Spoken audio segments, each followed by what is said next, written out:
Now that we have the notion of span, we're ready to address the real reason for devoting so much time to the development of matrix algebra.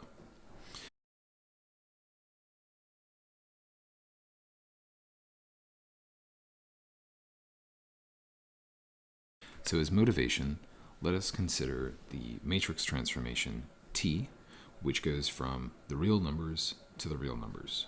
So we'd be interested in studying functions defined by a 1-by-1 matrix, A, with a single entry, which we'll call M. So this matrix transformation accepts as input a one-dimensional vector with a single entry, let's call it X, and outputs a one-dimensional vector, which is M times X. So in studying a matrix transformation, we're always interested in questions like, what is the image of T? Or given a vector with the single entry Y in the image of T, what are the solutions to the equation T of X is equal to that vector Y? The artifice of matrices and vectors here is certainly ridiculous. Since we're studying functions of the form T of X is equal to M times X. However, it is instructive to study how we solve such an equation. T of X equals Mx is equal to Y for X from the perspective of matrices. If this were just a basic algebra class, then we would simply multiply both sides of the equation by the multiplicative inverse of M, which we write as M inverse, or 1 over M. So the multiplicative inverse has the unique property that when you multiply the number M on either side by M inverse, you get 1. So if we think about this from the perspective of matrices, then we can think of the number 1 over M, which is defined as long as M is not 0, as the 1-by-1 matrix B is equal to 1 over M. And we can think about the number 1 as the 1-by-1 identity matrix. So following through with the matrix algebra, we can see that when we multiply our matrix A by B on the left, then we'll get the 1-by-1 identity matrix I sub 1. This is useful because if we have a matrix equation, AX equals B, then we can solve by multiplying both sides by this matrix B.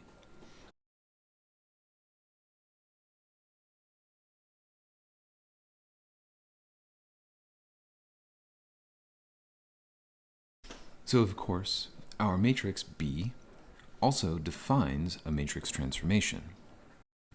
If we think about the matrix transformation S from the real numbers to the real numbers, defined by B, then this transformation satisfies a familiar property. If we take the composition of T with S, then multiplying these matrices A and B together, we get the identity matrix. So our output is the input, which is X. Similarly, if we compose S with T, then we'll also get the identity matrix when we multiply B and A together, and the identity matrix times X gives us X. So we can see that the two matrix transformations, thought of as functions from the real line to the real line, are inverses of one another. So of course, this naturally leads us to ask the following question. Does every matrix transformation admit an inverse? An obvious and maybe somewhat stupid counterexample here is the zero matrix. So no matter what matrix we use, when we multiply by the zero matrix, we'll always get 0. So we can actually make this a little bit better by asking the question, does every non-zero matrix transformation admit an inverse? So in our toy example, the key to identifying the inverse was writing down a second matrix, B, so that when we multiply AB and BA, we'll get the identity matrix. So we can learn a little bit about which matrix transformations might possibly have an inverse simply by dimension considerations alone. So let's assume that A is our matrix and the dimensions of A are m by n. So we can think about the two products, AB and BA. Let's think about AB first. For AB to be defined, B must have n as its first dimension, and can it have P as its second dimension. This makes AB an m by n multiplied by an n by p gives us an m by p matrix. However, if AB is going to be equal to the identity matrix, which is, as we know, a square matrix, then the dimensions m and p must be the same. So this means that the matrix product, BA, which is an m by n, multiplied by an m by n matrix, gives us an n by n matrix. If we want our original identity matrix, which was an m by m matrix, to be equal to this matrix product B times A, then we must have m equal to n. So this tells us the only matrices which can possibly have an inverse are necessarily square matrices. So now that we know what types of matrices we can consider, we want to take a few minutes to formalize some of the definitions, just so we have a nice vocabulary to work with. So we call the matrix transformation I sub m from Rm to Rm, defined by the m by m identity matrix, simply the identity transformation. So just as for any other function, this matrix transformation is important to define the notion of invertibility.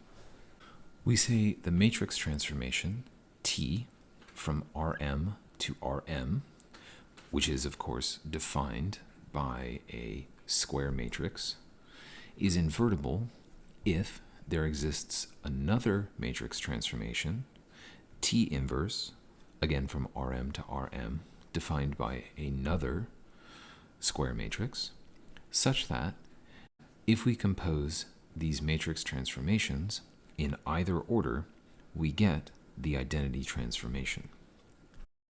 As another important piece of vocabulary, if A is the matrix corresponding to T, then we write A inverse for the matrix corresponding to T inverse, and we note that it satisfies the property A times A inverse and A inverse times A are both equal to the identity matrix. We say that A is an invertible matrix. In this case, we say A inverse is the inverse of A. And of course, this relation is symmetric. A is the inverse of A inverse. So let's close out this video with a small example. So let's consider the transformation from R2 to R2 defined by the following. So t of xy is the square root of 2 over 2x minus the square root of 2 over 2y, and the second coordinate is the root 2 over 2x plus root 2 over 2y. It's easy to see that the matrix A, which defines this transformation, has coordinates root 2 over 2, root 2 over 2, and negative root 2 over 2, root 2 over 2. And if we stare at this just a little bit, it's pretty easy to see that this transformation rotates a vector counterclockwise by pi over 4 radians. So it is, of course, a good exercise to check that its inverse is also a linear function from R2 to R2, and it is, of course, defined by the matrix transformation corresponding to clockwise rotation by pi over 4 radians, or you could think about this as counterclockwise rotation by negative pi over 4 radians. And you can do this by checking either that the composition of T with T inverse and T inverse with T gives you the 2i2 identity matrix, or by simply multiplying the matrices A and A inverse in either order gives you the 2i2 identity matrix. In the next video, we'll start to think about how we can identify when a matrix is actually invertible.